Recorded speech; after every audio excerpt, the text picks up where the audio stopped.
The following program is a part of Black Squirrel Entertainment. Did Taylor Swift do something this week? And where's Hulu going? Making Kent feel like Hollywood. This is The Blurb.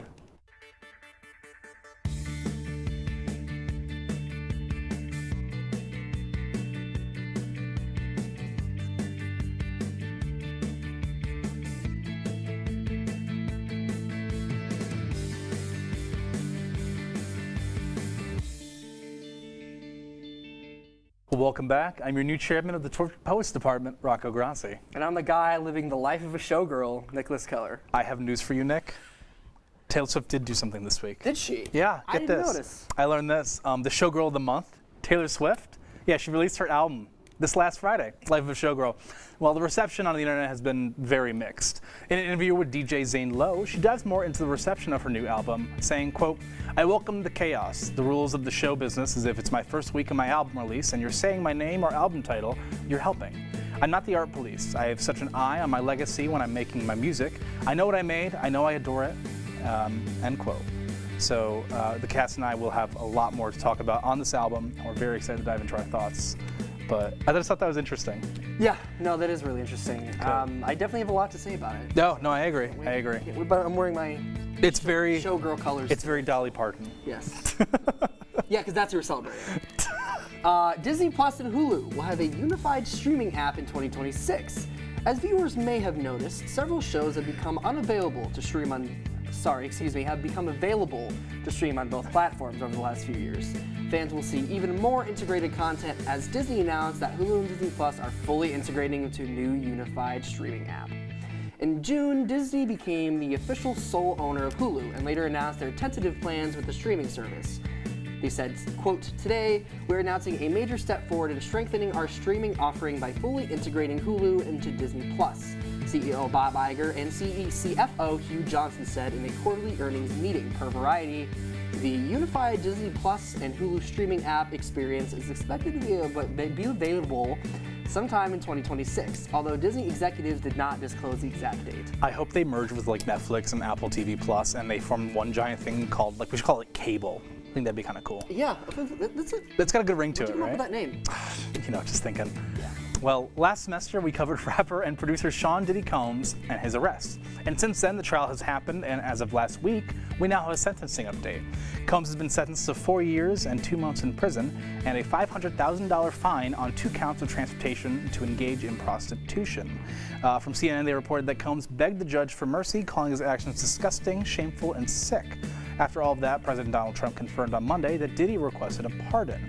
Trump first spoke about a potential pardon for Diddy during his trial, saying, quote, "I haven't spoken to him for years. I don't know. I would certainly look at the facts. If someone was mistreated, it wouldn't matter whether they like me or don't," end quote. I'm not saying our legal system is broken, but didn't R. Kelly get 31 years? He will not get out until 2045. Funny how that works. Crazy. Anyway, Robin Williams' daughter, Zelda Williams, is slamming fans who sent her artificial intelligence-generated videos of her late father. Zelda Williams, who directed Lisa Frankenstein, took to her Instagram on Monday, asking people to stop sending her AI videos of her dad. Quote, "Stop believing I want to see it or that I'll understand. I don't and I won't," she wrote. "If you're just trying to troll me, I've seen way worse. I'll restrict and move on, but please, if you've got any decency, just stop doing this to him and to me, to everyone even. Full stop. It's dumb, it's a waste of time and energy, and believe me, it's not what he'd want," end quote. Zelda Williams is the latest Hollywood notable to speak out against AI as it continues to loom over industry creatives. I like that it's speak out and because people are just sending her generated videos of her dead father. Yeah. That's crazy. As if valid crash out. I don't think she's in the wrong for that. No, I don't either. I think she brings a fair point to the table. Maybe we shouldn't send that. Well, for all you fans of Peaky Blinders, or those who just like looking at Cillian Murphy, the Blurb is honored to let you know that a sequel is going to hit the show. Wow. A sequel is going to be coming out, which will be following the events of the upcoming Peaky Blinders film, The Immortal Man. The show will be set in Britain in the 1950s and will have 2 seasons, each with 6 episodes, and will have Cillian Murphy executive producing. There's currently no premiere date set. You know what? Cillian Murphy always has me stumbling over my words. That's what I'm saying. I saw Cillian Murphy. When I saw him in Oppenheimer, I sound like Porky Pig. Yep. Anyway, finally, Netflix will answer the question, was it Colonel Mustard with a pipe in the library? Netflix is opening its doors to its latest competition series of an adaptation of the iconic board game and movie Clue. The streamer has greenlit Clue, an unscripted series based on the classic murder mystery. The series will feature a group of contestants facing physical and mental challenges to collect clues before stepping into a real-life game of deduction and deception. To win, they'll have to outwit opponents and identify the who, where, and with what of the crime. Guess right and add money to the prize pot. Guess wrong and they may be eliminated. They'll be surrounded by familiar suspects such as Colonel Mustard, Miss Scarlet, Professor Plum, and Mrs. White. Sorry, I'm still stuck on the Porky thing. Like, I love an Irishman, I don't know what to tell you. Killian Murphy. Anyway, well, we're excited to be here, but we're more excited to show off our physical media collections. So stick around and we'll be right back.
Meet the scan, a simple procedure whose mission is to detect lung cancer early.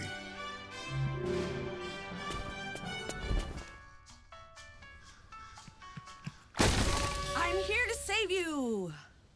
But I feel fine. That's great, but you may still be at high risk for lung cancer. Oh man, that's a new fence.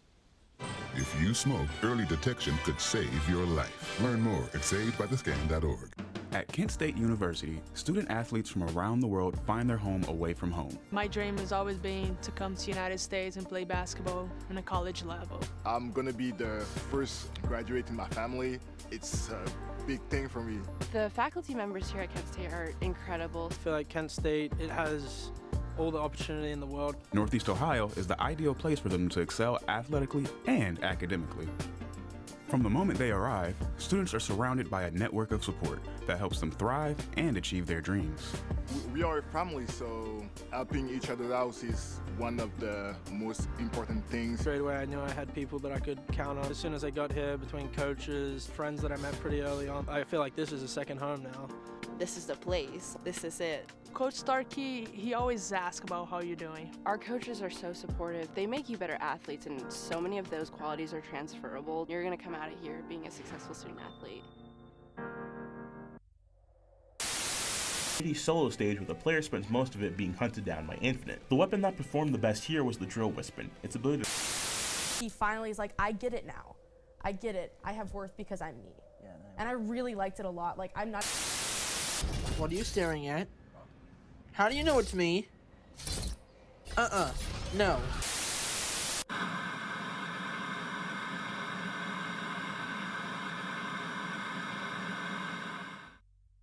If you know me, you know I love music. But if you really know me, you'll know I'm an avid physical media collector, or at least me and my almost 200 vinyl records would think so. We're here to chat about the beauty of all sorts of physical media, whether music, games, books, movies, or TV. Guys, how do we feel about physical media? I love it. I'm obsessed with it. I'm a big fan. Yeah. Beautiful. We're surrounded by it right now. We are. I think that's a great thing. I love a full desk. I think so too. Thank you, Slurs, for the vinyl record, by the way. It is one of the most beautiful assets of all of entertainment, and it is something we need to always cherish. Of course. I'm what is referred to as a data hoarder, and it's not just data. I also do it with physical objects. I have always had entirely too many books. That's fair.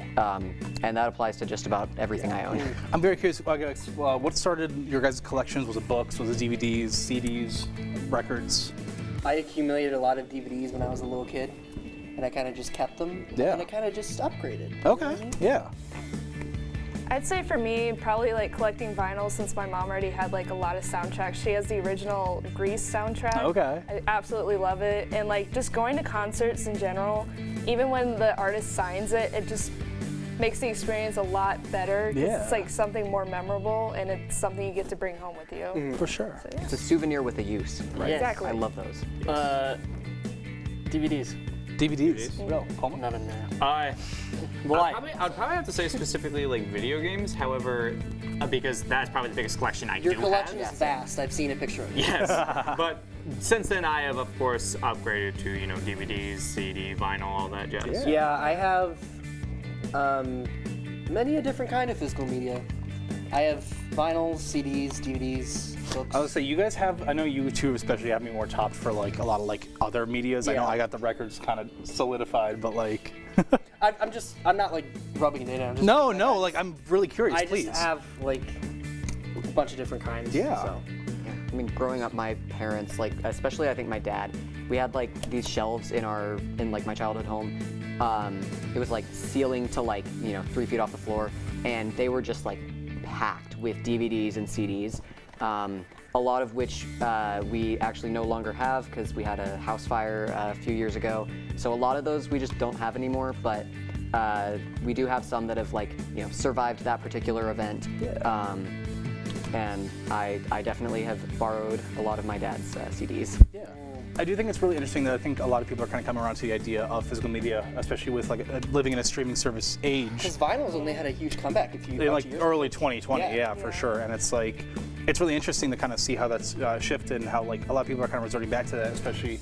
I think the best part about physical media is that you own it. Like, there's no question about it, Like, unless somebody, you go to a point where like somebody has to physically steal it from you, which is which is not allowed. That is illegal. It's not allowed. You can't do that. It's illegal because like with digital purchases and whatnot, you don't own any of that. You just have a license to use that software, which that company could take away from you at any point in time in the future. And if something is like streaming specifically, once it's taken down, there's no more seeing it. Yeah. Shout out to Funimation for taking away the digital copies of some anime that I bought like forever ago, because I bought like Blu-rays and it came with digital copies. And when Funimation got like bought by Crunchyroll or whatever, the Funimation like digital copies just ceased to exist. Lost media.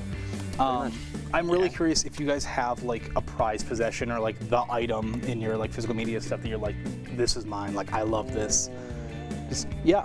I have one. It's right here.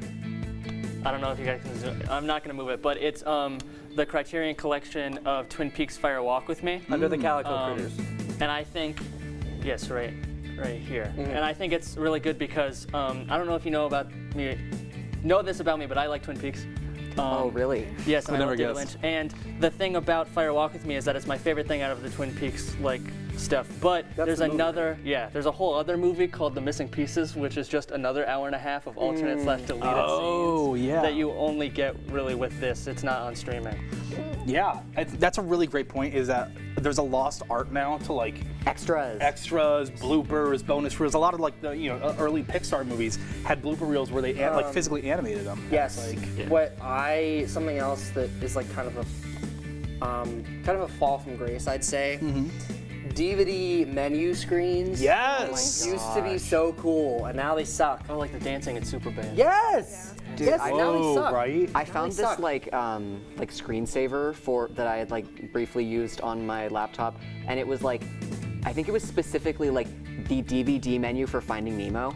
Yeah. And you could set it as like your screensaver, and it was so much fun. It's so cool. And I feel like also with like DVDs, they also have the fast play picture as well. I just think with DVDs and everything, we're kind of like the last part of the generation of actually growing up with it, given what like today's generation doesn't know what a DVD player is. Right. Also instruction manuals. Like instruction manuals are a big one because they like not only inform you on your product, but they also like are another piece of art that represent history and can bring it to life. And then it got to a point where like they started showing them not with color, and then they just don't have them now. Yeah. You open up a Switch game case and there's nothing in there but the cartridge. Why do You they used even to, have the gridges too? You literally it used to be like a booklet with like the instructions, like a booklet with like the safety hazard stuff, and then sometimes there'd be like a little bonus thing being like, oh hey, if you do this event thing, you could get something like fun. Yeah, there was a lot of Club Nintendo stuff, for instance. Yeah. This is kind of a little funny thing that I a few years ago bought. This is before Deadpool and Wolverine came out. I bought Deadpool 1 and 2 on Blu-ray in like a little box set, and it came with a little booklet inside on how to check your for cancer. Oh, okay, yeah, no, I did hear about this actually. No. Oh. Wow. That's funny. Wow. Shout out. Well, I guess I mean, some people I guess don't know how else to learn. It's informative. I didn't know there was. It's how to check for Deadpool testicular 2. cancer. I thought That's the word I was You trying could to say it. Wolverine was Deadpool 2. You thought Wolverine was the same person as Deadpool? No, I thought it was Deadpool 2. I didn't know it was a Deadpool 2. No. Deadpool and Wolverine is the first. I think a really nice thing about physical media also is that I think you briefly mentioned is that we're signed media. You know, you can take stuff to a concert and get it signed. Yes. You can order online and get it signed. I think alternative covers are getting a little excessive, but I like when those kind of happen sometimes, and you're just like. Speaking of signed, Rocco, there is a CD that I have here that is signed. So Styx, fun fact, released a new album this year. It's called Circling From Above, and I ordered it with the entire. It was signed by the entire band. It's right in front of that Billy Eilish album cover. There, it's signed by the entire band. No, I hate it. I hate it. I hate it so much. I say we just burn it now. You know, get it, burn it's the CD. That is cool. Wait. Burn. Okay, yeah, this can go. I'm kidding. Just throw it off the side. This is actually very nice. It was on Talk Shop Live when they were having their live Q&A, and I pre-ordered it when it went live. And it was only like $14. Speaking of pre-orders, I actually own both the original hardcover and the paperback re-release with the bonuses of Dan Howell's You Will Get Through This Night, both of which are signed copies. That's real. So, and I have not fully read either of them. That's real. I completely forgot about books. I have so many YouTuber books. Yeah. I have 2 of which Dan ones? Phil's, Tyler Oakley. Which one? The one where his face is in the candy. I have a different one that was on clearance at the school bookstore here. Oh, that's awesome. So I bought it because I was like, the one that wasn't Joey Graceffa. Yeah, I love it. Well, is there any physical media or anything you're wanting to buy is big on your list? Oh, so many things. So many things. If I could have every movie, everything on physical media, I would. Everything, everywhere, all at once. Am I saying that one day when I'm grown and have my own house, am I gonna have a room dedicated to physical media? Yeah. Yeah, same. My plan. I have I've just always pictured myself even if it's just an apartment, there is going to be a room where I keep all of my objects, all of my material belongings, my games, my movies, books, all of that will have a place. Yeah, it's a beautiful right now thing. it's just one of those binders that zips up and has a handle on it. Yeah. It feels good to hold it, you know? I love it. I love the smell of a new book is one of my favorite things. I know. Yes. That's real. That's what I was doing over here. I've held a new book recently. Yeah, what book? You can read? Actually, I was reading the screenplay for The Graduate. Have you guys heard me talk about The Graduate? I have it right here. You've only logged in Letterboxd 7 times. So. Yeah, but it's really good, and they have deleted scenes in the screenplay. You guys Oh, that's cool. of the movies. Very nice. Yeah, because doesn't I know A24 does it. I don't know if Criterion does it. A24 does the thing where they sell the scripts of their movies as books, and I really want to get the Midsummer one. Oh, that's real. I love everything A24 has physically wise. Oh, yes. They do physical media really Their well. shop, their online shop is so good. There's so much good stuff on there. They have a ton of records that are really gorgeous covers. Soundtracks, scores, all their scripts, Blu-rays. books, Blu-rays. They do it right. And it's really, really nice to see. And I'm glad that a lot of more companies are kind of breaking back into physical media. Like the fact that we have Sinners on Blu-ray is incredible. That's one of my newest purchases. Congratulations. Really happy with it. That is. I'm gonna steal it. Don't do that. I also want to steal it. Actually, I'm just gonna. I think another thing with DVDs, now they're changing the titles of some films out there. So I think having the original makes it a lot more important. Yeah. There's some animation movies out there now that are a few years old and they just or changed the vaulted license. Disney ones. Yeah. Yes. for sure. I also believe that like the value of physical media is also like a huge one because like there are a lot of movies, games, and just other things that like have gotten just insanely expensive too because they're not easy to access. Access like digitally or online. Because for instance, I've recently just bought like a Godzilla game on PS4 that was like almost instantly taken down by the licensor who licensed that game to be sold on PlayStation Store, and because of that, it now costs like $500 to buy physically, and I got it for like $150. I feel the same way about physical media the way I feel about like Pokemon cards, where it's like it shouldn't be inaccessible. Everyone should be able to access it, and it's cool to have like special things here and there, but like I should just be able to access the music. I should be able to access the Pokemon cards. Like, I shouldn't be restricted by like just like a limited release. Yes. Yeah. Which I hate. I've learned to despise limited releases and like for one-time pressings and stuff. And it's just because they're just trying to get you to be excited to buy the thing, so that more people will buy it. It never sells out. Yeah. And really quick, I just want to say, make sure you stock up on physical media because streaming services are slowly getting rid of things. Very true. Well, don't go anywhere because we will be discussing the life of the Blurb cast, aka the Showgirls, right after the break.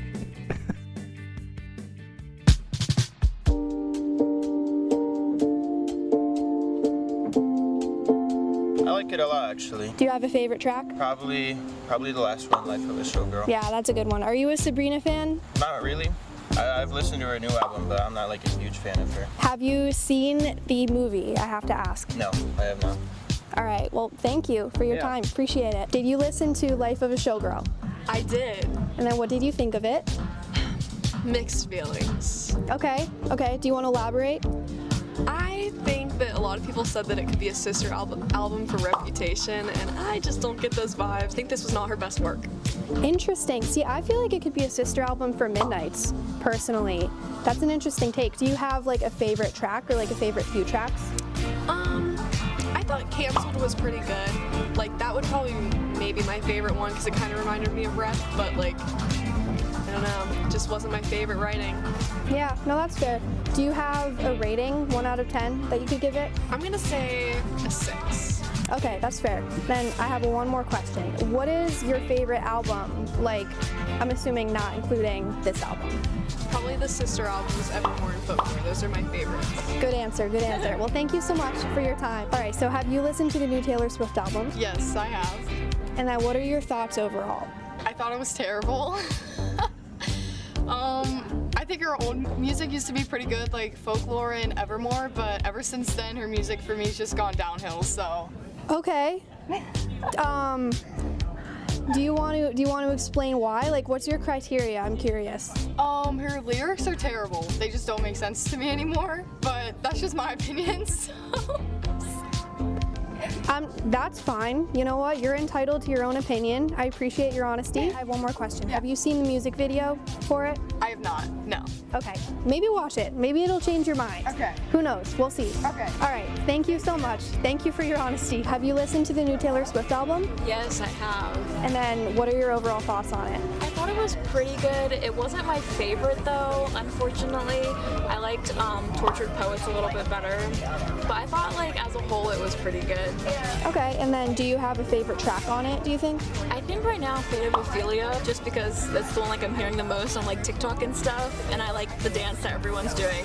Yeah, the dance is very fun. Have you seen the music video for it? I have. I thought it was so good. Like how it was kind of like one shot, like and like the transitions between it was really cool. And I like how she brought back like the Eras Tour dancers with it. I agree. I thought that was cool. Have you seen the movie for it in theaters? I have not. I saw like clips of like people posting it and like the commentary she said, but I did not get a chance to go see it. Okay. Do you have an overall rating for the album? Like it hurts my soul to like say it, but probably like a 6 out of 10. That's fair. That's a fair. I feel like it'll grow on me. Yeah, for sure. That's a fair, honest answer, though. I like that. All right. Anything else that you want to share? No, I guess not. Go Taylor Swift. Yeah, go Taylor Swift. All right. Thank you so much. Have you listened to the new Taylor Swift album? I did. And then what were your thoughts? I enjoyed certain tracks. I think it isn't my favorite, but I still think the lyricism is fun. I think it's a bit millennial.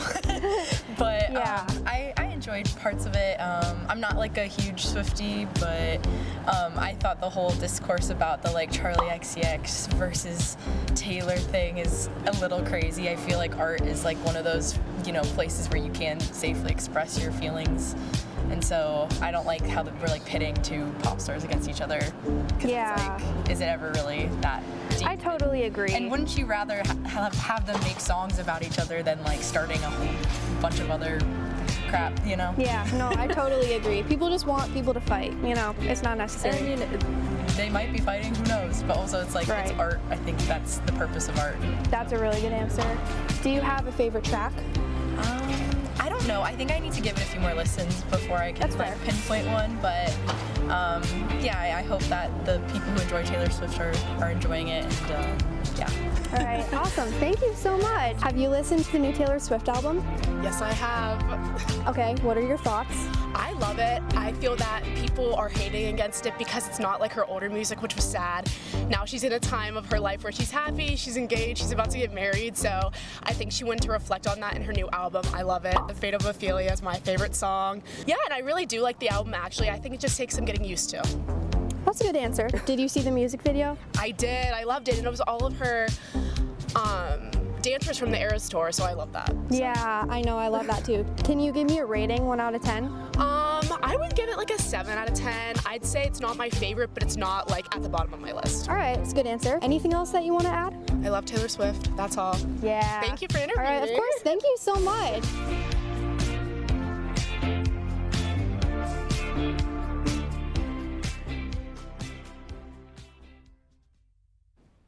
So, have you guys listened to Taylor Swift's new album yet?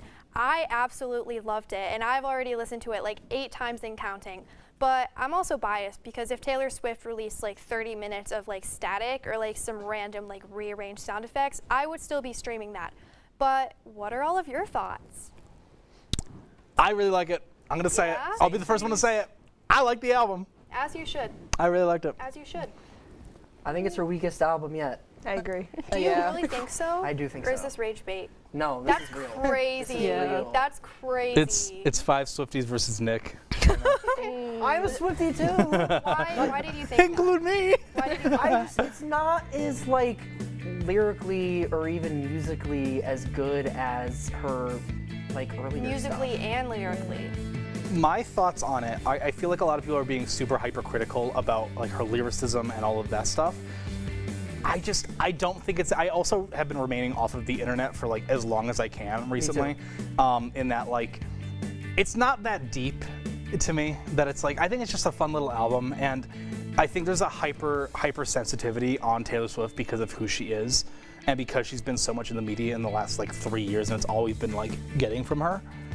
That I feel like a lot of people are being hypercritical, not because they've listened to it and have an actual just opinion, because there's been some great criticisms of the album, but I just think people are hating on her because she's been on the cover of like everything recently. Yeah. Let me be clear. I love Taylor. I just, it's not my favorite album. No, that's fair. Sorry, that wasn't me like digging at you. I was just like just more broad. I've just heard that her like Tortured Poets has like been better than this one, because that's the most recent one. Wow, that's a bold take. Yeah. I mean, I don't know, but like that's what I've heard. So. I mean, I think the reason one of my theory. So you're the mega Swiftie. Yeah. This is true. That's true. Thank you so much for saying that. You're welcome. I think that one of the reasons it's getting a lot of criticism is because people are comparing it to Folklore and Evermore a lot, and Tortured Poets, which are very kind of like her strongest albums lyrically, because they just like, they're very poetic. You have to really read into it to know what she's saying. And this album, I think there's less of a focus on that and more of a focus on other areas, and I think that's okay. I just think that's what people are focusing on. I will say, I do think she shot herself in the foot by saying that it was supposed to be like 1989 in Folklore. While I think a lot of the sounds of 1989 are there, especially because of who she's working with, lyrically it is not like Folklore at all. I don't think it's I agree. like and that. That's okay. It gives me a lot more like a Midnight's vibe, personally. Yeah. So. Yeah. About to say, I listened to like the songs on the way here and going to get stuff. I like the first 2 songs. The rest of the songs were very iffy for me. But other than that, Should we just go around and say what our favorite songs are? Yeah. Yeah, let's do it. Want to start? Sure. Okay. My personal favorite is I really like Wood. I love that one. Why are we laughing? I would say, okay, can I have like a top 4 actually? Go ahead. How about a top 12? Top 12? Oh. No, top 4. I loved Wood. I loved Life of a Showgirl, Opalite, and then Ruin the Friendship are my top 4, I would say. I really like Fate of Ophelia too. Yeah, I put that of course, of course. I'm kind of just neutral about the entire album. I don't personally really have. I'm not that big of a Taylor Swift fan. I'm kind of getting like I'm an enemy. Why are you here? Right. Get out. But I think it's like decent, but I like her older music a bit more. Yeah. That's fair. What about you? For me, it's Life of a Showgirl, Fate of Ophelia, and a lot of people, I've been seeing a lot of people don't like this song that much, but Eldest Daughter, because any like song that involves like the eldest and like their family, like I immediately love. Are you the eldest in your family? Yes, I am. Did you relate to the eldest daughter? Are you the eldest daughter? This isn't Savage. Yes, I am. Peter, really quick, show off your sleeve. Oh, your yeah. Eras Tour bracelets. Love it. Oh my god. Sev? For me, it was Elizabeth Taylor. I listened to it on the way here, and I actually liked it out of the other songs I was listening to. I don't have more than that. That's fair. I'm not a Taylor Swift fan, so this is really I agree with you too. I loved Wood. I think either Wood or Ruin the Friendship are my favorites from the album. I think they're both really fun. I think storytelling-wise, I feel like Ruin the Friendship is the most like lyrically, I think deep storytelling-ish, which is really nice. Yeah, Wood or Ruin the Friendship. Yeah. Yeah. Great choices. Yeah, good answer. Wood is so catchy. It's so catchy. Like that very first melody, like it's just like. I also think it's the most different sounding from the other songs on the album. To me, Yes. is what I think. I could see that. For sure. Yeah. I don't know if it doesn't sample the Jackson 5s, but it does sound a lot like one of the Jackson 5 songs. I'm totally blanking on it. I've seen that said before.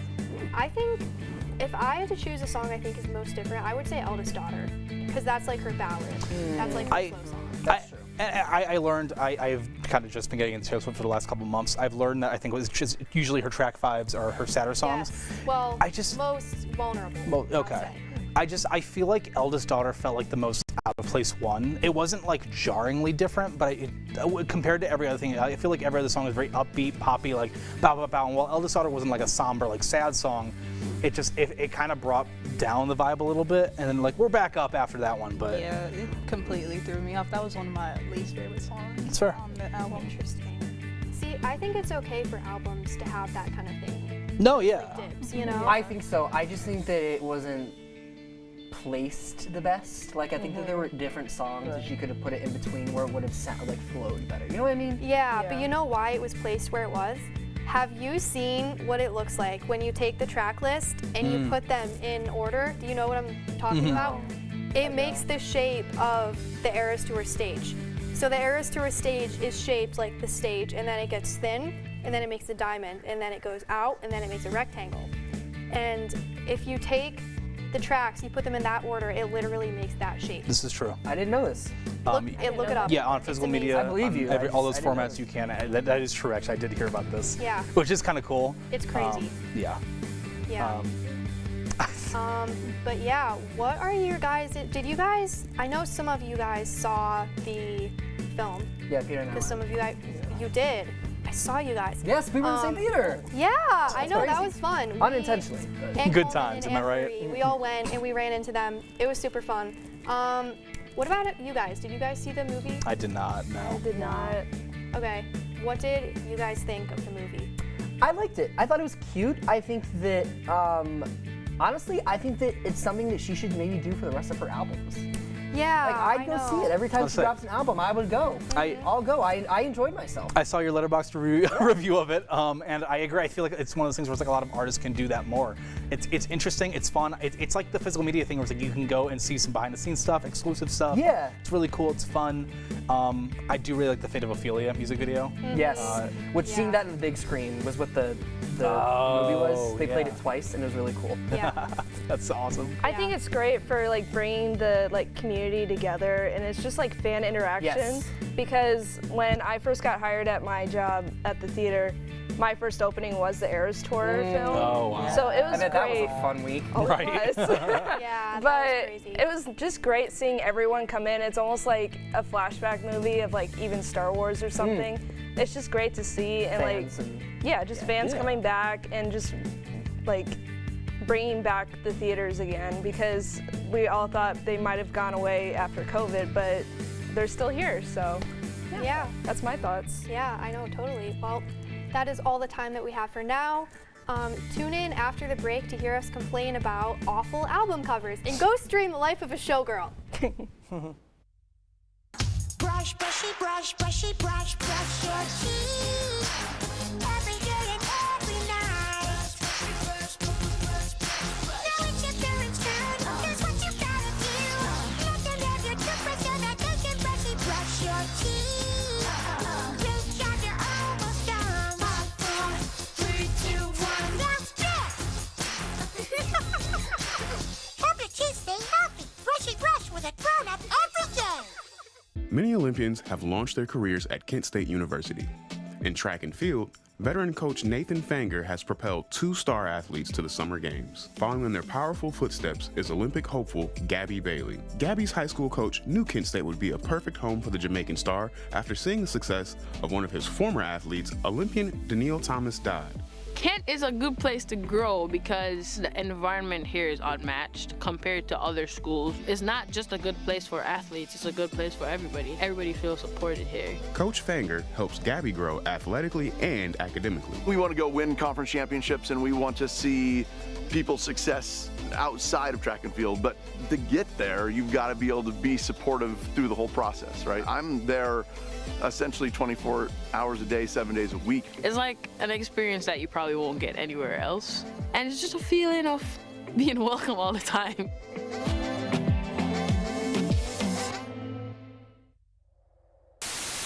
How can you hate Star Wars? Kung Fu Panda. Star Wars. Star Wars. Here for a late night walk. Yes. Night walks around Yes. campus. Not bad. I always, you know, like the swing. Student center. What? Wait, care, you mean like healthcare? CARES Center. Student center. Where you can get support.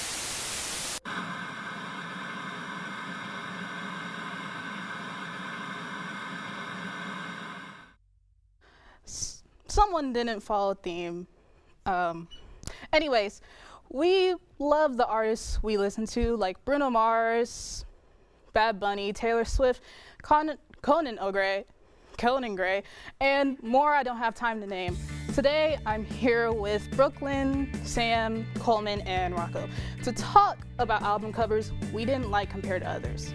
So the first question is, what makes an album cover bad or good? You know, I have a lot of physical examples that I could show. Oh, no. I remember the first terrifying one was actually Chumbawamba's. This is. Rocco? It's keyed. This is terrifying. Rocco, when I tell you I found that and I was gonna put it in there and I didn't. This is scary. It's even scarier when it's keyed out like that when you're showing it. Yeah. I feel like they were a one-hit wonder because they released. Oh my God. Released this album cover, and nobody wanted to buy it. Yeah, this is horrible. Yeah, absolutely. So one of the things that makes an album cover bad is if it's not appealing to look at, for one. Mm-hmm.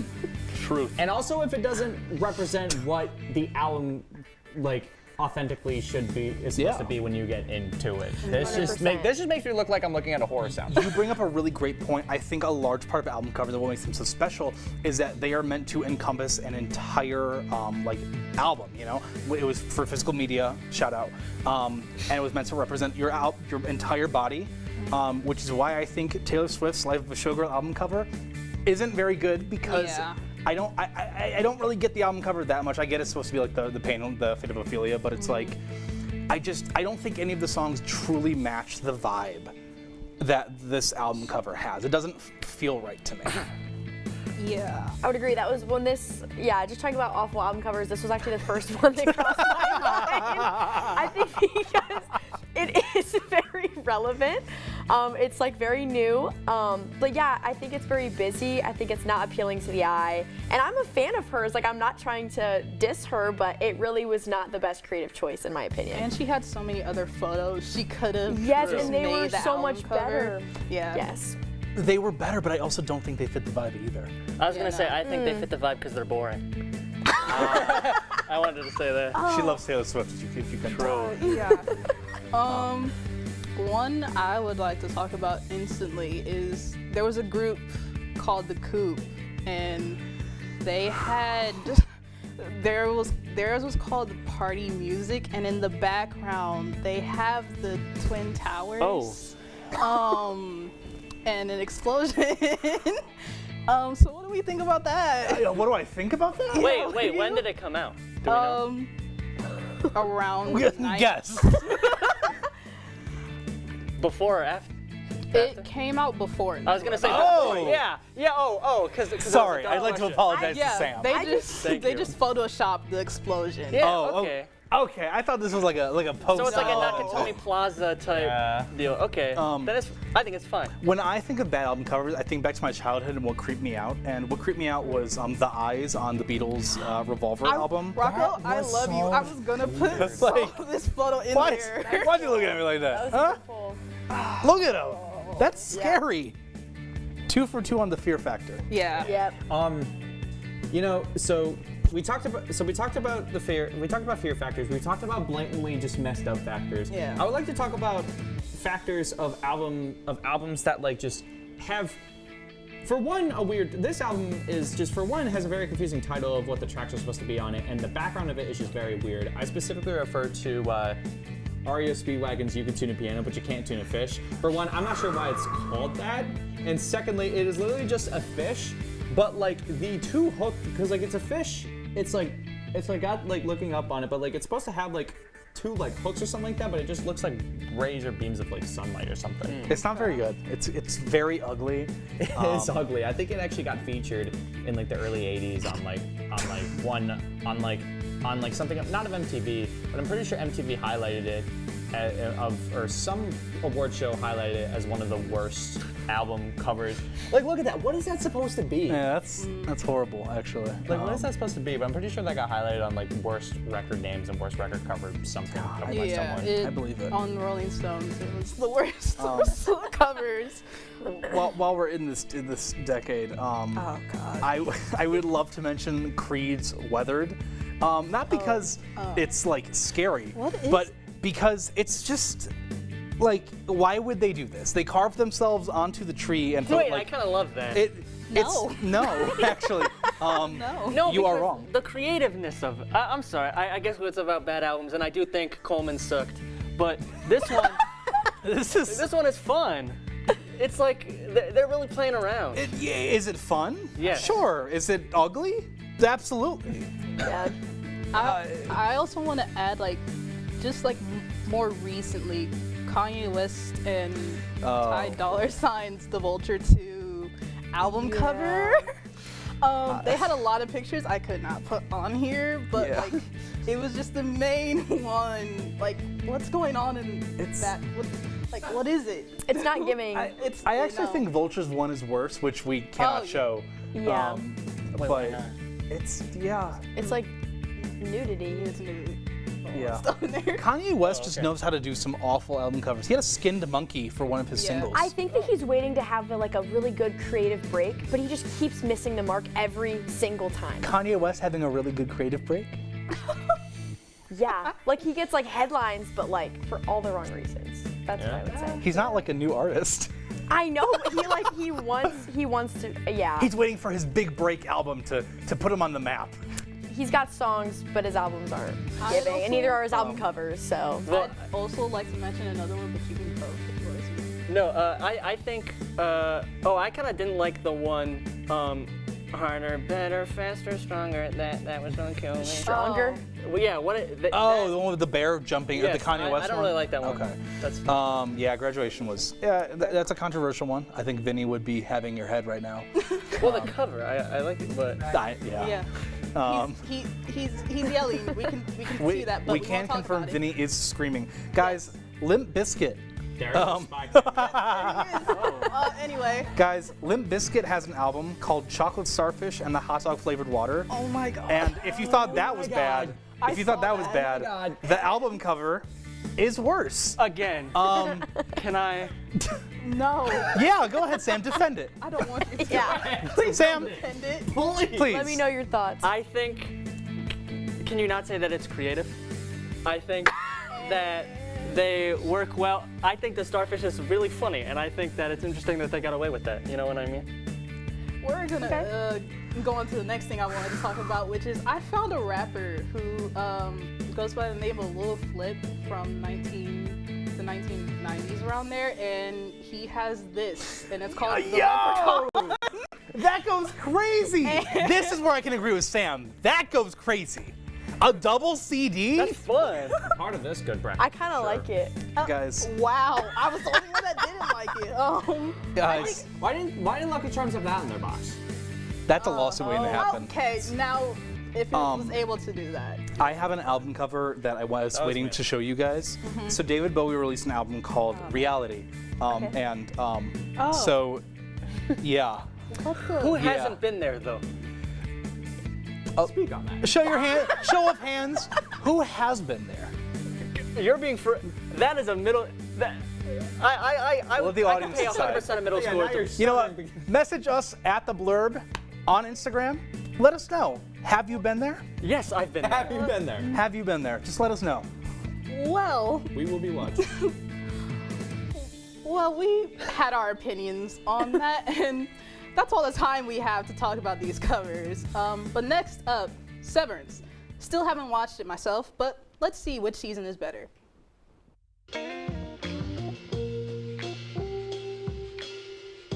After you joined our family, it was like, I really do feel complete now.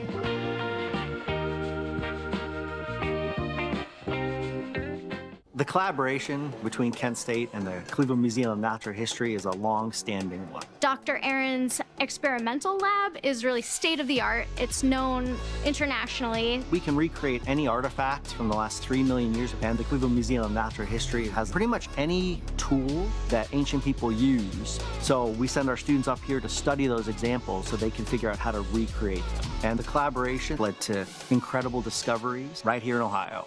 And it's a dream come true. You crank it and the beat just moves you right down the hallway. Why not? It doesn't hurt anyone, but listening too long and too loud can actually hurt your hearing. Excessive volume in earbuds, stadiums, and at concerts, even loud machinery, can damage hearing in just 15 minutes. 1 in 5 people 12 years and older now has some kind of hearing loss. So see a hearing professional and let's get those ears checked and boogie on.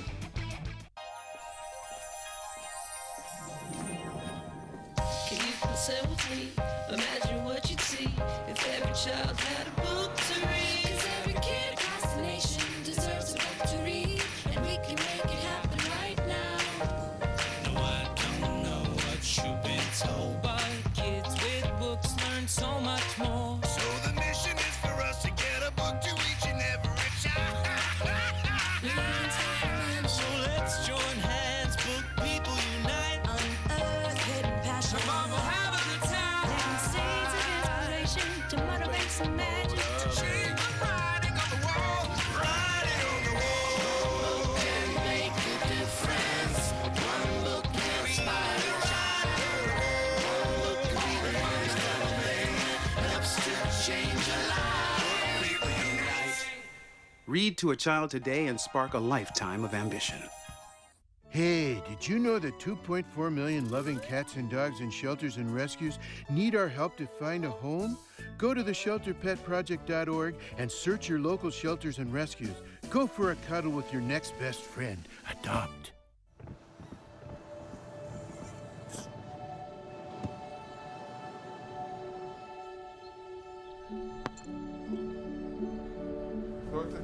I don't remember how it started.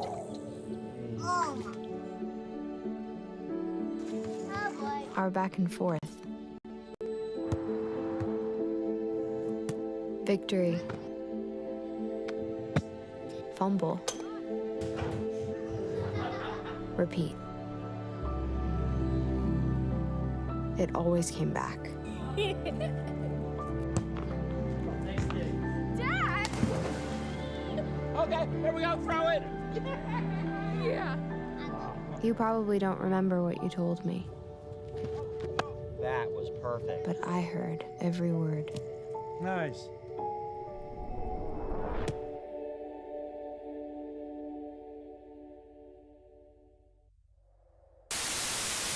Without music on, check us truly at the 1975. Amen!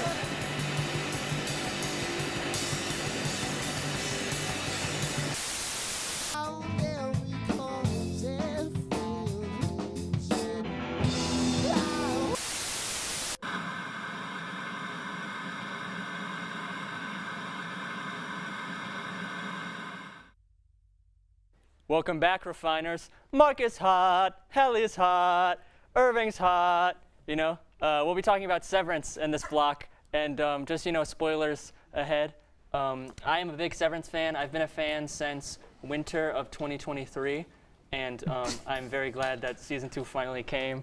And I'm glad to hear what you guys think We're about just gonna it. jump right over that one. It's a fun song in the fandom. Yeah, if you know, you know. Yes. Yes. Special shout out to Peter. Oh God.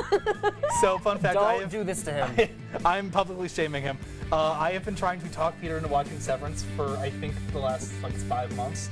I love you, Peter, but man, you have been off the game for that. And he's finally started to watch it. He hasn't finished it. He's almost on He's almost on season 2. He's almost on season 2. How are you enjoying it, Peter? Thank you. Well, first and foremost, I loved season 1, and it took me a while to like fully lock into like what the show was about.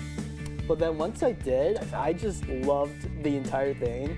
And like you guys just said, I'm almost in season 2, and I don't think season 2 is necessarily better than season 1 yet. I think it is. But it's consistently good from season 1. Okay. I think season 2 is better than season 1. Anybody want to I speak me on think I that? disagree with that. Oh. I agree, but I think season 1 walked so season 2 could run. That's true. You wouldn't appreciate season 2 as much if you didn't watch season 1 and like fully get like the vibe of the show. Season 1 ran a marathon. What are we talking about? You know what? That's my opinion. I think season 2 is the better season. All right. And I think it's mainly because of the episode. There's a lot more lore. It was as I was saying, it was the episode with Mark and the flashback episode. Beautiful. With the French song and the editing, and it was just that was a gorgeous episode. And the person who executive produced it, I believe, Directed it. Thank you. That was their first time directing. Which It was like is one of the best crazy episodes of the show. Yeah. I agree. It was definitely one of my favorites. I think that the dichotomy between Gemma and Miss Casey is one of my favorites. And I did want to talk about that a little bit, like which Audi and Innie have your favorite dynamic? Because I think mine is Helly and Helena. I think they have my favorite like combating dynamic, and especially the control. And at the end of season 2, the relationship with I'm forgetting his name, the one who calls her a moppet, the dad. Kier. Oh, he's also named Kier? No, it's Is he not one of the Kiers? He is Kier. Well, he's an Egan. Okay, He's whatever. an Egan. Oh, But sorry, he like his dynamic Kier was with the- Helly and Helena was the founder. Whatever. It doesn't matter what the character's name. But she has a really good dynamic with her Audi, and I think season 2 explored that really well. I liked. Sorry. No, please, you first. I liked, especially Peter. You'll see this at the end of season 2, the dynamic between Innie Mark and Audi Mark. Oh yeah. Kind of that internal turmoil, I guess, that they are both having about each other and their existence, and yeah. One of my favorite scenes that was just like done in the show was I really liked how they did Mark S. talking to himself, like going through the door with the video camera. I thought that was just very cinematically well done, and just the concept is interesting because at first I was very like, why isn't he doing this to help his like Innie? But then I was like, if you really think about it, he doesn't really know who he is. Yeah. And that was a really interesting like thought process. Like it was a very interesting concept, I guess. And he has such a deadbeat dad vibe in that show. Well, what's really interesting for me is how we didn't know anything about Dylan's Audi for a long while of the show. We knew a little bit about everyone, like Mark, Helen, Helena, sorry, Irving, thank you. And it's like, but because of the Switchgate where they swapped their Innie and outies, we never got to see what Dylan was, and I think that was a really interesting approach because I was really wanting to see what was happening with them. I don't think they really revealed it until season 2. Right? Well, in season 1, there is the part where his kid runs in, and you're like, oh, I have a kid. Like, I am my own. Like, I'm almost my own unique person at work, but now I have this whole life outside. Because Dylan is this character who is kind of, I guess, comic relief in a way, and he believes that like they're looking that the world's been flooded and stuff like that. And I think that he has a really interesting dynamic, especially in season 2, because he starts connecting more with his outer life than I would say anybody else working like on the show. That the character on the show plot is like crazy. Shout out Merritt Weaver. Yeah. My goat, Merritt Weaver. I love her. Remind those who don't know who that is. Oh, she's Dylan's wife. Oh, he plays. Yeah. I was gonna say Dylan's wife. I think actually is a very underrated character when like thinking about Severance. Yeah, I think she plays an interesting role because you see like. He only just met her. So. Oh, oh. Well, she does play an interesting role because you see how she handles the Innie versus outie. Like you see that. And I think that's so interesting because no one else really you get to see like their significant other handling that. I think they're really going to flesh her out a lot more in season 3 as well, which I'm really interested to see. I want to see more stuff with Devin. I really like Devin. Oh yeah. Mark's sister. Thank you. Canon bisexual. Oh yes. Fun fact. Yes. Yes. I know. I need to see. I need to see her kiss women. True. Truth nuke, actually. But I think also one of my favorite dynamics, especially with this season, is that there is like, because they come back and one of the first things is that they're handed a newspaper and saying like, oh, you're world famous, and it's clearly so photoshopped. And I think it's one of my favorite things is that like they really can completely control the outside world and try to completely control the narrative to the Innies. Because there's another part where the Innies are outside for the first time and they're next to a water fountain. He goes, "This is the tallest water fountain in the world," and I think that is just a show of their like hubris and being like, okay, we can lie and tell them whatever and they'll have to believe it because they don't have anything else. That is an incredible episode, by the way. The Ortbo? Yes. The Ortbo was so episode. Woe's Hollow? Woe's Hollow. Yeah. Which Woe's episode's Hollow. That's the outdoor episode. Oh yeah. The one outdoor Also, episode. that's the first ever time the Innies slept, like that they ever like went to sleep, because they're always awake. They talk about that in season 1 when Mark is explaining Severance to Helly, and she's like, oh, so I never sleep, like I never rest, and it's like, yeah, but when they visited, when they did the Ortbo, which is like this outdoor retreat, and they're outside for the first time, if you haven't seen the show, but it's like, that's the first time that those characters are ever seeing snow. That's the first time those characters are ever seeing the sun. That's the first time those characters have ever like went to bed, like. Been outside. It's, yeah. Did you guys catch on to the whole Helena switch from the get-go? I did not. I did not. I did. I would like to say. I did only because I was on Twitter when it was rolling out, so a lot of people were going with the theories and stuff. Okay, yeah, I'm on Twitter, but I really like Severance, and I remember I was watching every episode live, and I got really into it, and I think that it shows how good Britt Lauer's performance was. She's the best. Yeah. And that's all we have from the Blurb tonight. Thank you for watching, and make sure to follow us on Instagram and subscribe to our YouTube at BSC The Blurb to see more of this beautiful faces. And to get more of that celebrity by tuning back in Tuesday, 8 p.m. for more Hollywood I Can't. Have a great night, Portage County. My name is Liam Aberly. I am an assistant designer here at Yellow Cake. Everything I do currently is all stuff that builds on top of things I learned at Kent. They had a different commitment to their craft or to their major. You know, part of that is just who he is naturally, and I think part of that he gleaned and honed at, his time at Kent State. There has been a bit of a budding scene here in Cleveland between Valerie and some other designers that live around here, and we're really starting to put Cleveland on the map in the fashion world.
songs, even if they're bad, hundreds and hundreds of them, just to find a good one. Yeah. And then I've been in this long enough. I feel like I know what I'm doing. Knowing that you're basically like there and being with that, but it has a special place in my heart. I grew up watching it so much.